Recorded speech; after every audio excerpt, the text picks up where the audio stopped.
I love that.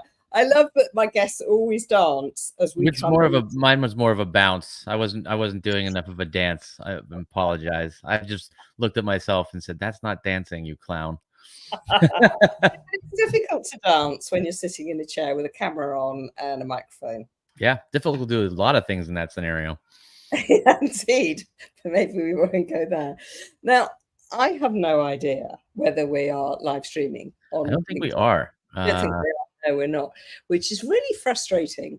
Um, Do you and want I, to try and do it on? Do you want me to send you a restream link and try and do it that way? I don't know if that would work because it would have to be your account. But well, I think what it says, let me try again. I think it's a LinkedIn Live thing rather than. let me So I see. don't know that Restream's going to make any difference, which is a bit frustrating. So we are live on YouTube and Facebook. Oh, nice. Should Okay. we go with that? Should we? Are we happy with that? Should we continue? Yeah, sure. Okay. So actually, me going to the chat really isn't going to make any difference, is it? Because nobody's going No. to. So we'll just have a chat. Sounds good. Yeah. Okay. Cool. It's slightly weird. Well, it's like I suppose we're doing a podcast recording. Yeah, totally. Podcast at some point when I get around to getting organized to do that. So let's go there and let's that. Cool. So I haven't even welcomed you. We've been chatting away, and I haven't even welcomed my guest today on the purple sofa in my B2B live lounge is the one and only hot pepper sauce expert, Liam Darmody. Hello. How are you? Good to be here. Thanks for having me. Oh, thank you for coming and thank you for being here. It's so nice to see you. And we've been connected on LinkedIn and sort of vaguely chatting on LinkedIn for, I don't know when, a few years. You can tell us. It will tell us when we connected. January 9th, 2021. January 9th, 2021. There we go. So a that little was while. right about when I started to 2021. I started posting more in 2019. So a couple years after I got into it, and I started figuring out who the people who knew how to run this place were, and that's when you and I connected. Absolutely. And it's really interesting. And I was talking to somebody this morning actually, and I said, I was talking about somebody else, and I said, I think I bumped into them on LinkedIn. And they went, what do you mean bumped into them? And I said, well, that's kind of how it is. Yeah. You kind of walk around, you meander about LinkedIn, talking to different people, and then you bump into other people, and that's kind of how it is, isn't it? Yeah, it's great. It's like a big global networking event. And you meet people from all over the world and they become friends. It's fantastic. Yeah, it really, really is amazing.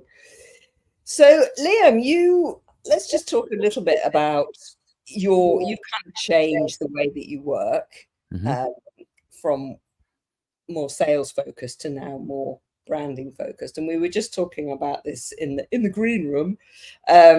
I don't know why it's called a green room. And you were just saying about the journey. And I'd love you just to kind of share that with the people who are watching and listening, just because I think it's quite interesting what you were saying. Yeah. So I spent the first 20 years of my career working in operations and startup technology companies. By and large, I started my career as a recruiter, and then I ended up working at a few companies where recruiting was not happening. So I just sort of put on a couple different hats and was sort of a jack of all trades, master of none. And that lent itself to being in operations roles, primarily go-to-market operations, so customer success, sales ops, rev ops, etc. Did that for about 19 or 18 years. And then I got a call from a company about a position. We interviewed with them, and the chief marketing officer says, well, you could definitely do this job. I'd love to have you on the team, but I think I have a different job that might be better suited for you. I was like, okay. And he goes, I don't have a job description yet, which sounds like a job suited for me. And he said, I think I just found the guy that can help me write it. So the position was an employer branding and talent marketing role. And he said, with your experience in sales operations and brand marketing, I think you could really knock this out of the park. And I said, well, I'm flattered by that, but I don't have any brand marketing experience whatsoever. I don't know what you're talking about. And he said, well, sure you do. He's like, I've been following you on LinkedIn for 6 months. And what you're doing there is what I'd like you to do for us. And I said, that was when sort of a light bulb went off in my head, right? I was like, wow, that's a pretty massive thing for me to just pivot my career almost entirely to focus on what I was passionate about at the time and still am. Um, and so I joined the company. We were there for, I was there for about 2 years. We got acquired. 6 months after that, they had a round of layoffs, and I was part of that, and I was expecting it. So I was fine. They took care of me, and that gave me some runway to start my own consultancy. And, for many years, I was on LinkedIn primarily just for fun. I was posting about whatever it was that I was fascinated by in business or technology, making friends, meeting new people, having a great time conversing in the comments, which is something I still love to do. And I've always kind of thought, well, I wonder if I could make it work. I saw people like yourself and so many other folks that train people on how to use this great platform. And I thought maybe I could do that. And turns out I can, and it's been a lot of fun. It's a big world out there. There's a lot of people who are still very curious about what's going on over there. Everybody still looks at this as just a job platform. They spend, some time here every 4 years, they get a new job, then they just kind of shelve it for a while. And I just think that's so interesting because those of us who love this platform and understand sort of the inner workings of it realize that the benefit is sort of had in between looking for jobs, right? Like you're making friends and you're establishing connection and building a network globally.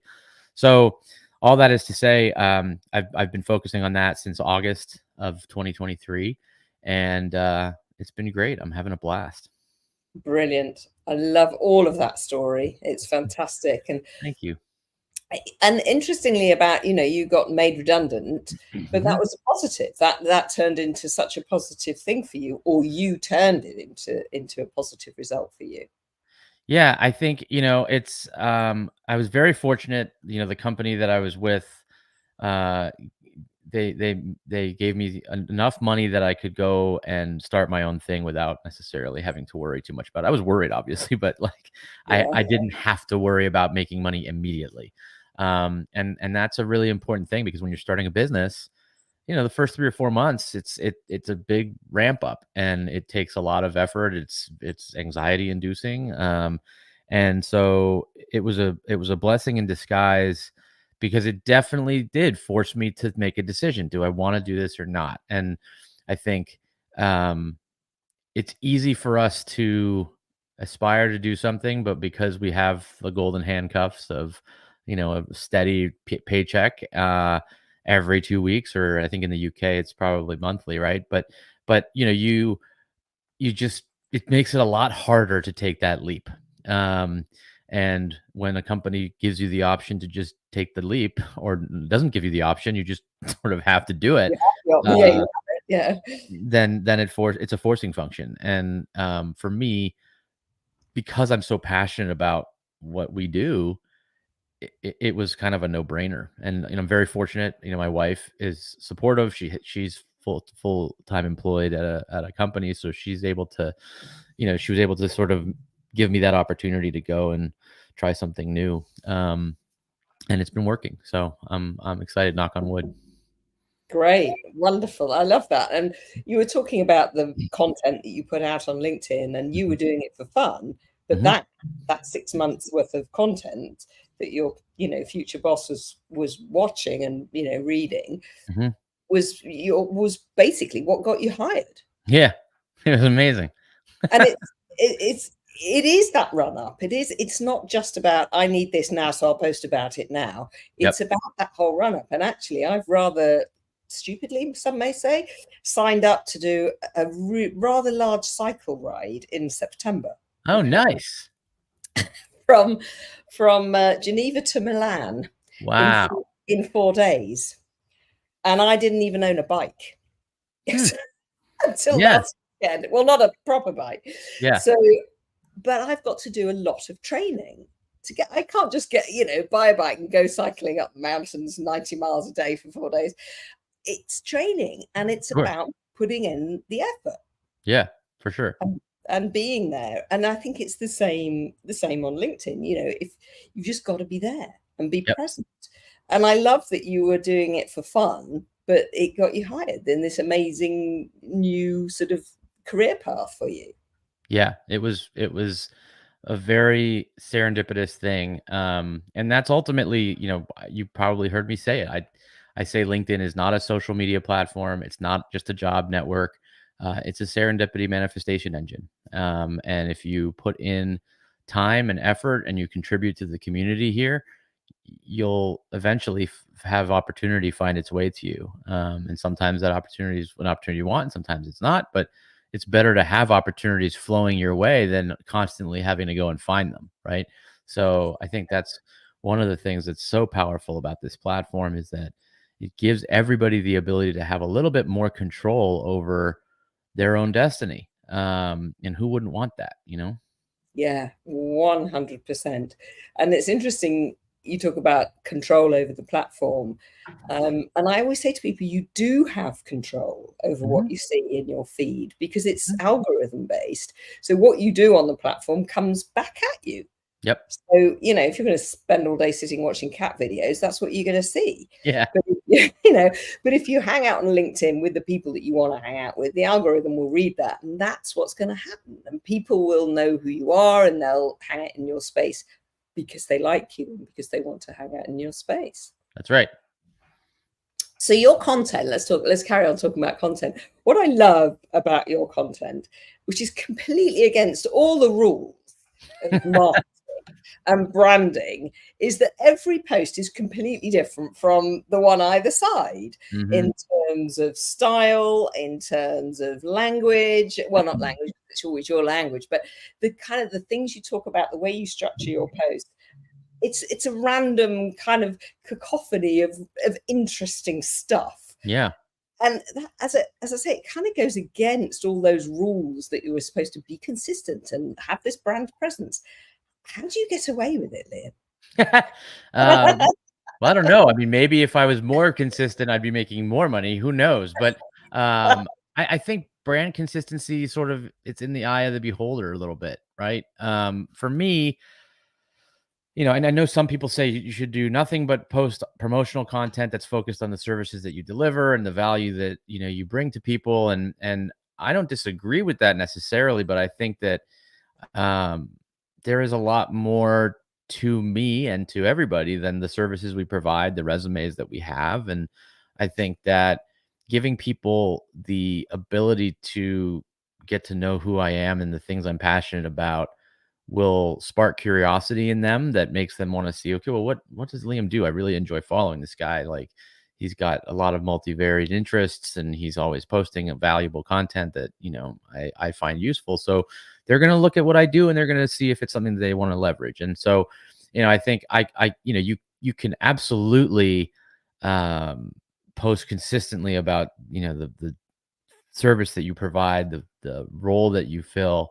Um, but I feel like that kinda gets old, I wouldn't wanna constantly be marketed to by somebody. I'd want to get to know who they are, and I'd become familiar with what they do as a service, and then that way, when the time is right, I'm like, "You know what? I'm ready to work with that person, so I'm gonna reach out." And so, it's trying to take a little bit more human of an approach, and yeah, I mean, it does sort of contradict what a lot of people say on the platform you should be focusing on if you're here for business. But I would rather make friends who, maybe they won't ever use my services, and that's totally fine. But maybe they know somebody who will, and if they think highly of me, then they'll refer that person to me.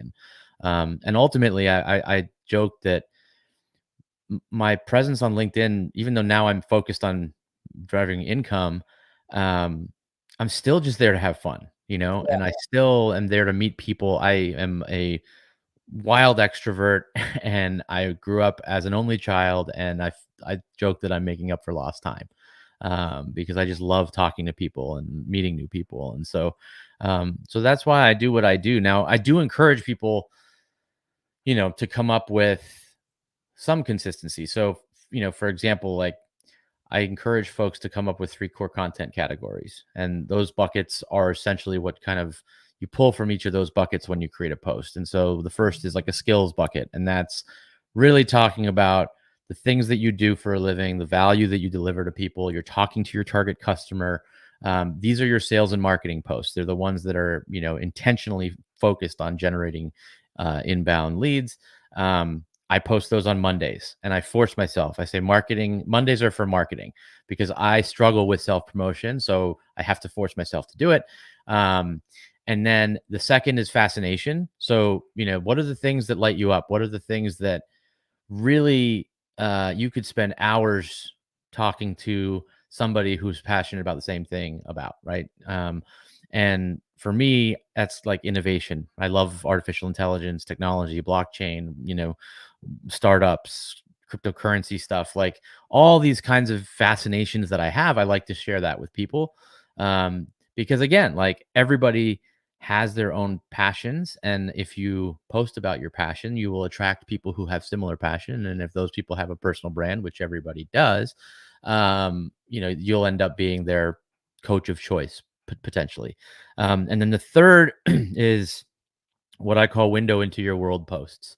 And the window into your world post is a little bit more vulnerable. It's the stuff that you might keep sort of closer to the vest.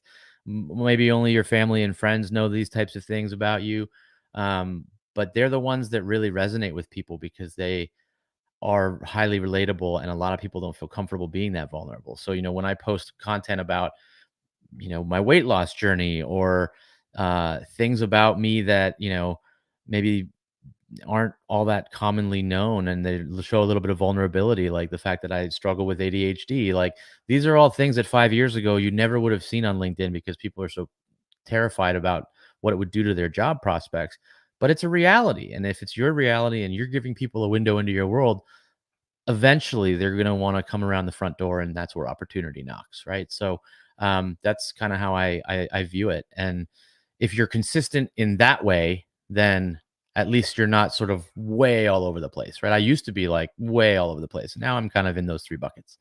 Yeah, you are definitely. And you can see there is a structure, obviously, and, in your content. But what I do love about it is that personal stuff. Thank you. I think that's so important, that we get to know the person that we're going to work with, because Yeah. there's so many people out there So who, many. I'm a brand marketing expert, I'm a LinkedIn trainer, Yep. I know, da, da, da, da. How do you choose? How do we choose? And it's about our personalities, isn't it? 100%. Yeah. And if we're It's not just like showing any that, other profession, right? Like you've got millions of accountants and millions of lawyers and millions of, coaches, business coaches, leadership coaches, etc. It's about, do you mesh well with that person's, do you think that they know what they're talking about? And do you feel like they'd be a good collaborative partner with you? yeah, If the yeah, answer to that question is yes on both fronts, then, you're in a good spot. And absolutely. like I said at the top of the call, like the world is big. I mean, my first client was Richard Vanderblom, who I've learned tons about on LinkedIn. And I said to him, he wanted me to do sort of an analytics presentation for his community. And I was like, do you realize I'm starting my own company to do personal branding stuff and LinkedIn training?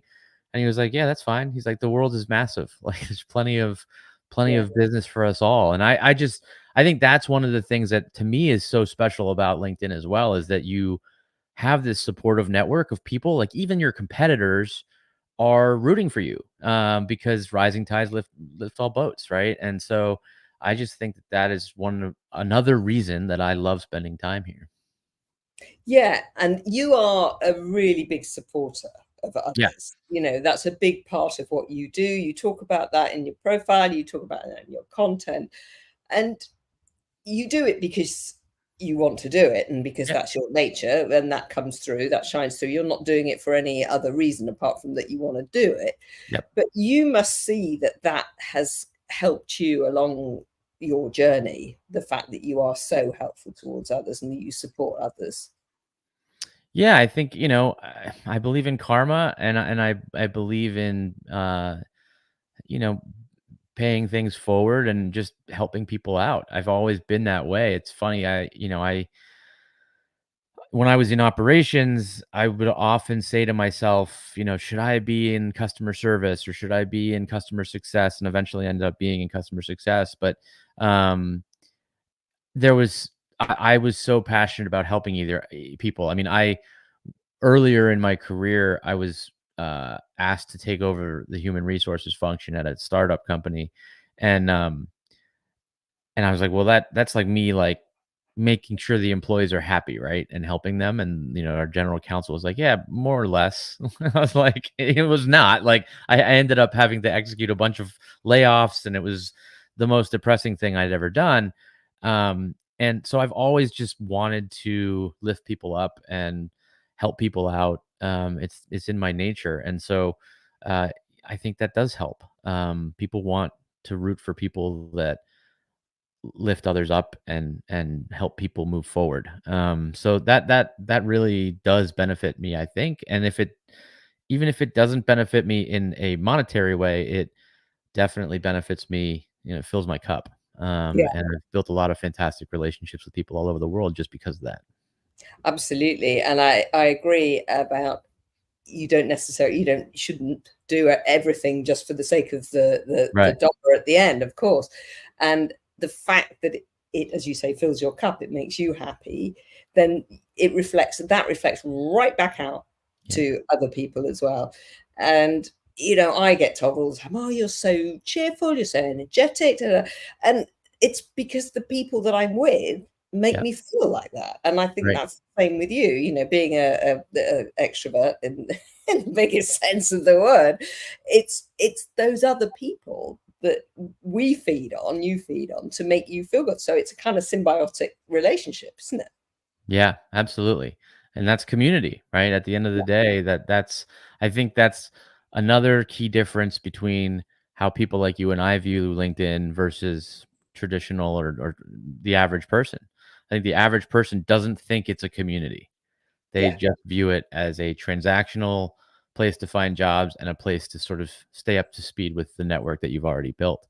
But the real unlock on the platform is jumping into the conversations and having conversations with people from all over. And then, you turn strangers into friends. I mean, it's a very real thing that I just love about the platform. It is unbelievable how many friends that we can make, that one can make on LinkedIn, and Yeah. literally all the work, because obviously it's a global platform. And when I first started on LinkedIn, I thought, this is crazy. Are these people real? Do they really want to actually be my friends? Yeah. What's going on here? I love this. And I just can't understand why anybody would not want to get involved and to see LinkedIn in that way. And it's just unbelievable, the opportunities that can arise. And when I say opportunities, I mean the friendships as well as the the work and the personal branding opportunities, like podcast interviews, writing, and all of those kinds of things, which also Mhm. come about. But it's the relationships that make this place just such a wonderful place, isn't it? Absolutely. And I think it's funny because I used to be in the same bucket where I was like, what LinkedIn used to market, join the conversation. That was a slogan of theirs, and it might still be. But I remember when I first saw it, it was probably like 2017, 2018. And I was like, what conversation? What are you talking about? Because at the time, like my LinkedIn experience was just people saying, I'm excited to share that I've started a new job, or like a company sharing a press release and then all their employees just reposting it. And there was no conversation happening there. And I I eventually sort of gapped into the fact that you can jump into a conversation on anybody's post. I mean, I view a post essentially as like a little panel presentation at a conference, and the conversation that happens in the comments, that's essentially like the networking that happens after the panel is over. And there's just millions of those every day, Yeah. and you have the opportunity to just walk into a new room and meet a whole bunch of different people who are interested in different stuff. And I think LinkedIn is also getting a lot better at realizing who our closest connections are on the platform, and how to notify us that they're finding things that we might find interesting. Like I've noticed a very different approach to LinkedIn notifications and people commenting on different posts and things like that. So I think as LinkedIn gets more mature in that sense, it will be amplified even further. Really good point, actually. That's a really good point. And obviously, LinkedIn is changing all the time, and it's Oh yeah. changed hugely. And I think what LinkedIn is doing, I think you're absolutely right. It's kind of trying to mirror what we're doing, and we're trying to follow a path. And LinkedIn is seeing that and letting us follow it more easily, which I really value that. And I can, as you say, I can see it happening. Mm-hmm. But back to commenting on people's posts and jumping into conversations actually is what we're doing. When I say to people, you just comment on somebody's post if you find it interesting, they go, but well, I don't know that person. Right. But hey, if somebody comments on your post, you're flattered, right? Yeah. And you're flattered because somebody's interested in your post. And also it means kind of that you're doing the right thing because LinkedIn's putting your content out in front of the people that are interested in it. Yep. So it's a win-win. And when you twist it around like that, people go, oh God, I hadn't thought about it like that. I always thought it was really weird going and talking to people I didn't know on LinkedIn, but actually that makes perfect sense. Yeah. And you identified earlier about LinkedIn, and I always say it's the biggest networking party in the world. Mm-hmm. And if you just sit in the corner by the copy machine, not talking to anybody, why are you there?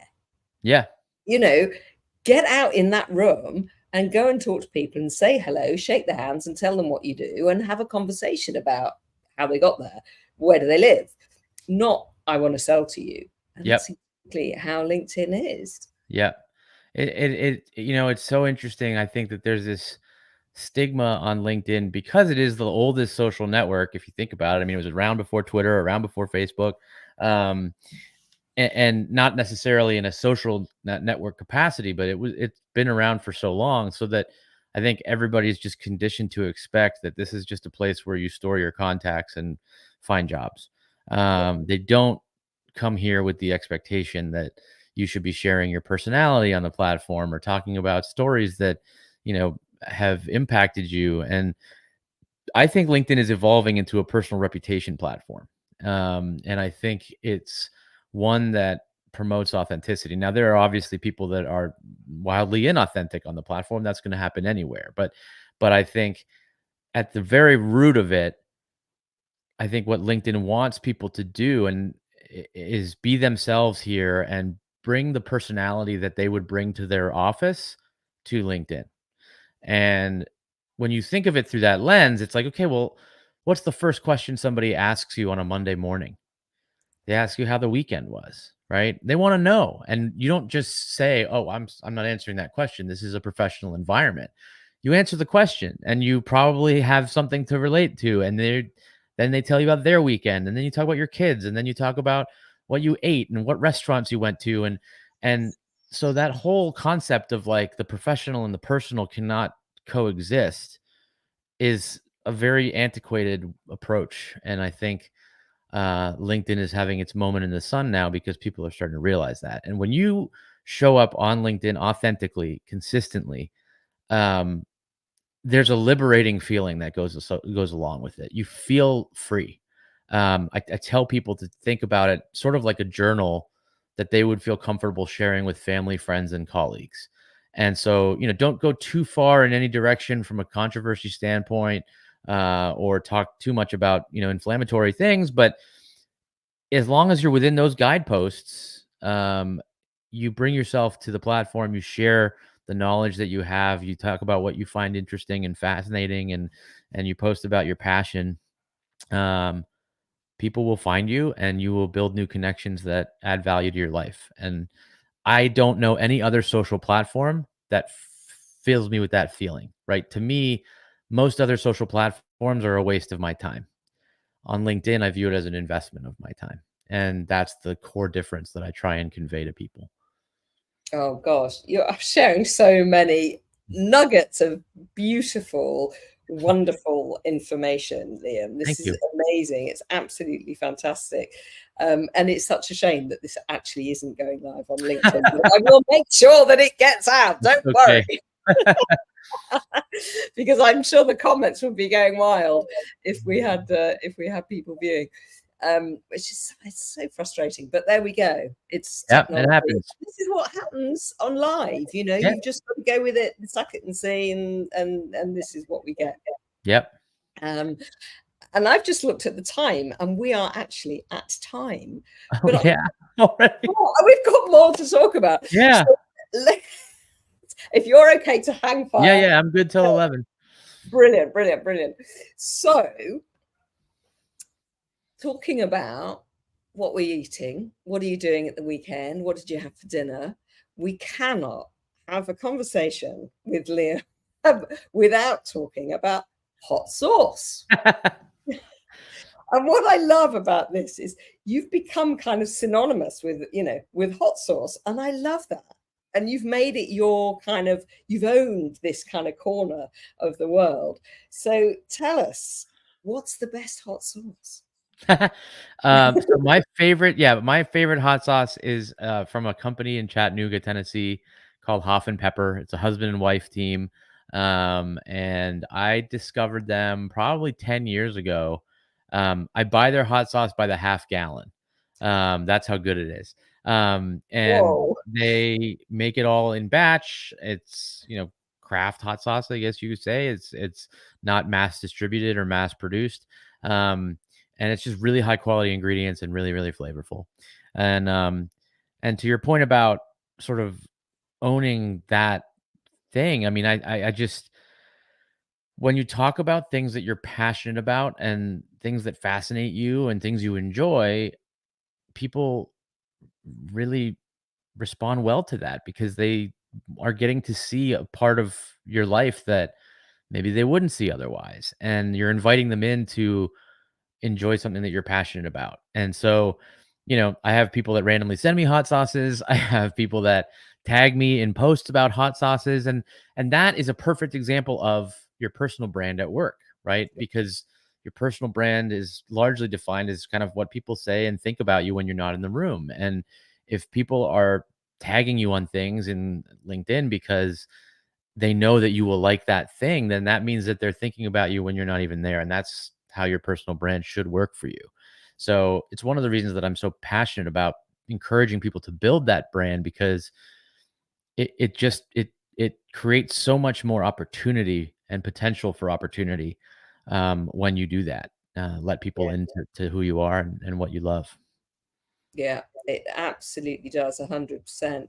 And, you know, it's the same with me with the whole purple orange thing, which kind of happened by accident. And then it just kind of grew and grew and grew. Yeah. Same. I get sent bunches of flowers and they're purple and orange. I got a makeup bag. I got somebody embroidered me. A friend of mine in Germany embroidered me some little, I don't know, pencil cases, little makeup bag things with Nice. orange patterns on and sent me those.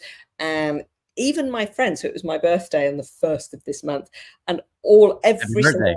one of thank you very much. It wasn't a big one, but you know, it's still a birthday.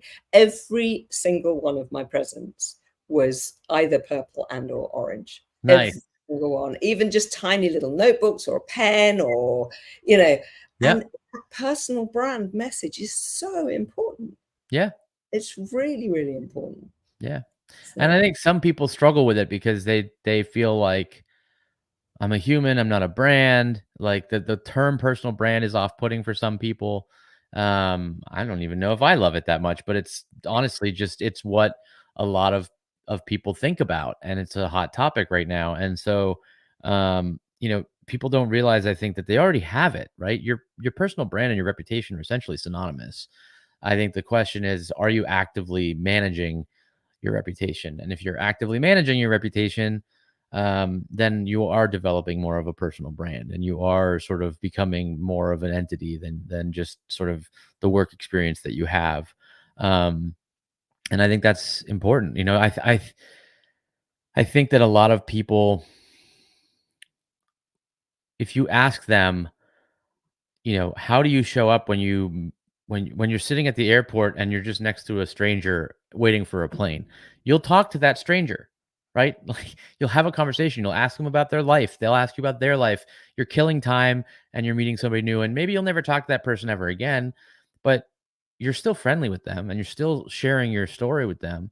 Um, Same thing at a networking event, right? You walk up to somebody, you meet them, you don't immediately sell them something, you just get to know them a little bit. And this is no different. LinkedIn is a place to do that. And so I think it's just it's still early. I think a lot of people are still waking up to that fact. Yeah, I agree. And that's really interesting about the conversation with somebody that you will probably never see again. Yeah. And I hear people say, well, why would I bother? So my kids, for example, I'll talk to anybody, Yeah. absolutely anybody, and I Me will too. talk to that person at the airport because you just don't know how they're going to touch you Yep. or how you're going to touch them and affect them in some way. And it's a really can be a really, really beautiful thing when you share something with somebody that you don't know and you'll never see again, and it impacts you, and it can affect you for the rest of your life, just one little sentence or one little thing that somebody says. Hmm. And I think that people just don't value that, Yeah. enough, and they think, well, that person isn't going to help me get to A, B, or C, so why would I bother wasting my time? How do you know? Yeah. You You don't. know what's going to happen. You don't. Yeah, It's a yeah, very it's a glass half full versus glass half empty view, right? And I think a lot of people are quick to assume that there's not anything great about learning a new thing about a new different person. But they're often when they do it, they realize that they're mistaken and that there actually is quite a lot there. So I think it's and the other thing I will say too is that it's not just extroverts that can build brands and can thrive on LinkedIn. In fact, it's a great place for people who are introverted to network and make friends because there's not that in-person pressure to, sort of be on the spot, right? And so I know a lot of introverted people who just love spending time on LinkedIn because they enjoy conversing and they enjoy consuming content. But maybe they're not the most outgoing person. And so this gives them a bit more of a safe space to do that and meet new people. And I think that's really important too, because you can't forget about that cohort of people because so many people are introverted, right? And just because they're not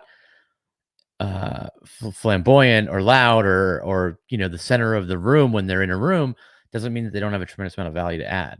And so I think oh that's another thing that this platform provides people.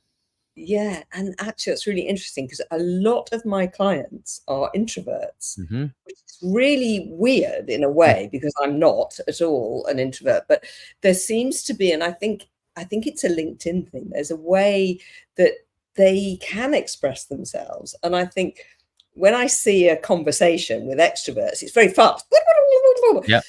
and we don't necessarily always think through what we're going to say as extroverts. We're Rarely. something, get it out, and hope it lands okay. Yep. Whereas an introvert generally takes more time in in composing their messaging, etc., which is, as you say, why LinkedIn can work so well, because they're not there having the conversation in the moment, so they can stop, they can think, what do I want to say, craft it, which maybe take them a long time, but at least they're doing it and getting it out. And the value, yeah, everybody has value. Yeah, So yeah. totally. It's just about finding the people too. I think a lot of people underestimate the power of the platform. I mean, the amount of first party data that you can find about somebody on LinkedIn, right? I mean, it's really exceptional. And you can add 100 people to your network every week, and you can meet new people and have DMs. You can have a video message within the DMs on LinkedIn. Like there's no reason not to build connection with people, even if it's one person a month. I don't care if it's 12 or 1200 people. Like just realize that it's a place where you can leverage your personality to build connection with other folks in ways that you don't otherwise get to do. I mean, I had dinner with somebody last night who I met on LinkedIn a year ago, and she's phenomenal. Her name's Lori Mazer. She's great, and she's taught me a tremendous amount about artificial intelligence. Um, and these are people that I would never run into otherwise. So Mm. my life is so much better for knowing these folks And it's all because I just happen to hang out and pay attention to who's here. And that's a Yeah. really powerful thing. It really is. And what I also love about LinkedIn is that actually, as long as somebody's got their profile even half done, you can find out whether that person you think you're going to be aligned with, you're going to like Yep. them, whatever, before you sort of go down the route of saying hello, even. Yep. And I think that's a really beautiful thing about LinkedIn, is that Totally. you can really investigate somebody and find out, am I going to waste their time? Am I going to waste my time? No, I think we've got something going here. Yeah, it's even better than in-person networking, because in in-person networking, so I think about a lot of things from an efficiency standpoint because I've spent so many years in operations. But if you walk into a networking event, you're just standing in the room and you're scanning there and you're seeing who's there, and you might see somebody that's not in conversation, so you go and chat with that person, or you might see somebody that's surrounded by a bunch of people, so you just kind of go and hover there and see if you can talk to that person. But it's a total crapshoot, right? Like, you have no idea what that person, all you have is their name tag and maybe the company that they work for. On LinkedIn, you have so much information that you can find out about somebody. And so you can be strategic about networking, and networking is a strategic thing. It's one of the most important things that I think people underestimate when they decide they want to start spending more time here. They just start posting and they think that magically everything's going to be found out, right? They're going to be like, oh, I'm going to start building an audience immediately.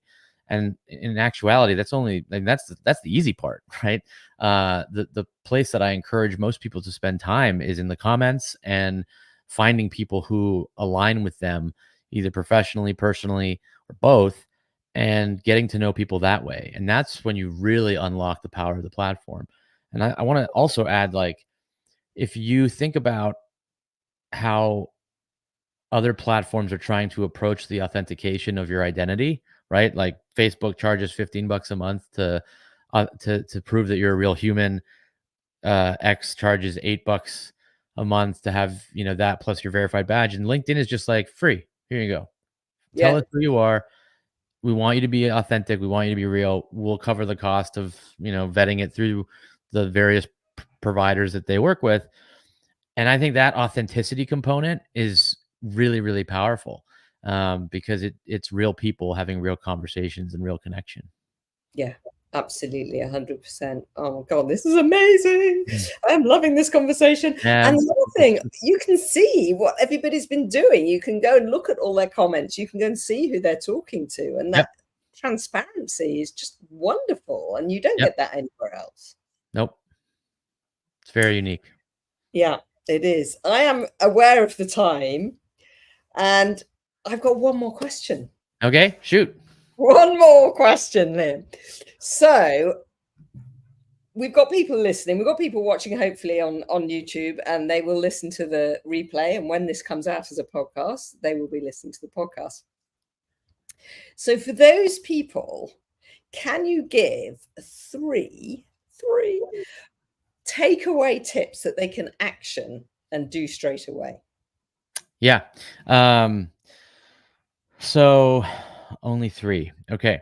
I love that. The I first mean, the if you first guys, if you've come in at this point and you're looking for three tips, just carry Yeah. on listening. But if you're looking for about 150 others, go back to the beginning and listen through. Yeah, so I would say the first is follow your fascination and fill your feed with content that informs and inspires you. I think one of the biggest challenges that people have on LinkedIn is they don't know what to post, and they don't know where to start, and they don't know where to find people that they might be interested in. And so by following folks who are providing you with content that you enjoy consuming, you're going to start seeing that content regularly. You'll start getting ideas for things you want to post about. You're going to start seeing people's names that are interested in that content specifically. And so that in and of itself builds a little bit of community. And, like I mentioned, the comments are where a lot of introductions start, right? Every single action you take on LinkedIn is a micro ad for your personal brand. And so, you want to be strategic about it, and you want to pay attention to where you're doing it, but realize that, you have plenty of opportunities to just leave little messages throughout the platform that other people can see, and then that can intrigue them. The second I would say is to write how you talk and post about your passion. It's infectious. People love to engage with people who are passionate and convey that passion authentically. And so I think a lot of people overthink content creation. I mean, I talk to people all the time. They're like, "Oh, I've been trying to write this post for an hour." Stop. Don't write it for an hour. Write it for 10 minutes and revise it a little bit and then put it out there and see what happens, because you can overthink yourself and overanalyze things till you're blue in the face, and you really have no idea if putting in that level of effort was beneficial or detrimental. So just don't overthink it. Just follow your fascination and post about your passion. And then I think the third would be comment often and thoughtfully. Like I said about the micro ad for your personal brand, if you leave 50 comments a day on LinkedIn, that's orders of magnitude more than 50 people who might see that comment and actually start paying attention to you and start following you. And I think that is where there's a tremendous amount of power. It's a snowball effect, right? And as you start to comment more, you'll start to notice people are tagging you into conversations because they assume that you might be interested in talking about it. And in that way, it becomes like a real life conversation. It's just not happening necessarily in real time. And so that is the other piece that I think a lot of people underestimate. You can't just post and expect that you're going to gain a ton of followers. You have to be an active part of the community. And then I'm going to add a fourth one, it's a bonus. And that is networking strategically. So much about people on this platform. You know their job title, you know where they live, you know what schools they went to, you know what jobs they hold. Like, there is so much information on this platform about the people who are here. And so you can find folks that you can strategically build connections with that will be fruitful for you and hopefully mutually beneficial. And so I would always encourage people to spend a little bit of time every week just trying to find folks that are in your industry or in your geographic locale, or working at companies that you're interested in working with or partnering with, and just start facilitating connection with those people, because you never know what doors that might open down the line. Oh my gosh, amazing. And actually, you didn't give just 4 tips there. I was listening. You snuck a couple of others in. I have a lot of catchphrases, and those I catchphrases, love your catchphrases. yeah, There's a lot of F's in there. There's yeah, not the bad F, not the obviously. bad F. I mean, I No, dropped we that don't do too. that. They say people who say the bad F are more intelligent than people who don't, so I'll go with that. Well, that's good, because I do say the bad F, but I would never say it on social Yep. or on LinkedIn. No. um, Liam Darmody, you have been amazing. You have been such Likewise. a delightful guest, and Thank you. you've given us so much to think about. And I'll share something with you later. I'm not going to share it now. I might share it in a post about some things that you said that have made me think and made me Awesome. think about how I'm going to change the way I've been doing things. Okay, I'm going to share it now. So I've actually been getting very I've been not following the beliefs that I've been teaching, and Mm. I've been overthinking my content, and I've been overstressing about where I need to be and what I need to do. And it's been making me a bit sad, Mhm. actually. And this conversation has made me realize, Sarah, just get over yourself. Well, Get over yourself. I'm glad to Stop. help in any way I can. Thank you very much. Stop stressing and just go back to how you were when you were enjoying the platform much more and enjoying life in general. So thank you so much, You're Liam, very for that, welcome. for Yeah. giving me a little brain jolt, and kind of helping me step out and give me this kind of overview, aerial view. That's the word I was looking for. Yep. Must contact Ariel. Aerial view of that. Actually, I've gone off my path a little, and Hmm. I need to, as I say, get over myself and get back on the horse and get on with it and do what I love doing, which is connecting with people, talking to people, supporting Mhm. people in the way that we know works in Oh, yeah. a not necessarily it's not an icky sales way, but it's just enjoying the platform, showing people you're enjoying it, and showing people really what it's all about. Yeah. I mean, at the end of the day, regardless of your purpose, right? If you're here for fun or you're here for business, the two don't have to be mutually exclusive, right? And there's business development is a human endeavor, and it's all about relationships. And Yeah. I think the other thing that's worth pointing out, as you called out, is that even people who are on this platform all the time, who are perceived as experts or, influencers or whatever moniker people attribute to folks, you still struggle because we're still human, and there's still a algorithm, and some days we have great posts and some days we have posts that don't perform as well, and Yeah. some days we're feeling it and some days we're not feeling it, and that's totally okay. What matters the most is staying consistent and being patient. I think those are the two things that I tell people all the time. If you show up and you think that it's always going to be amazing and every post is going to fly, like, you're going to be sorely disappointed. If you can have one out of every three posts to exceed your expectations, then you're doing great. And if you need to take some time off and take a break, then take a break. Like, it's not be all end all. I think a lot of people put pressure on themselves when they think about LinkedIn that they don't put on themselves on other platforms, and I don't know why. I Yeah. I don't understand why, but it's very much there, and I think people need to be mindful not to put too much pressure on themselves. I agree. And I think people take it much more seriously than any other platform because it's Yeah, supposed to be the business platform, if you like. correct. And they do overthink it. And yeah, guilty as charged, I will Yeah, say. me too. Yeah. I Yeah. mean, there are days when I'm in a bad mood and my wife will say, "Your LinkedIn post didn't do well today," and, like, she knows. She knows. She's got me pegged. Yeah, Did she's you right. lose your friends today, Liam? Yeah. Yeah, exactly. And then But you come skipping out the office. Did you make some friends today, Liam? yeah, Yeah, that's I it. Totally. did. I love that. Liam Darmody, we're gonna close with a bit of Okay. music. We're gonna dance out or wobble, whatever it is you want to Okay. do. But thank you, thank you, thank you so much. This has been amazing, and I've loved this chat. Thank you. And I have too. Thank you for yeah, having me. I really appreciate it. absolutely. Thank you for being here. All right.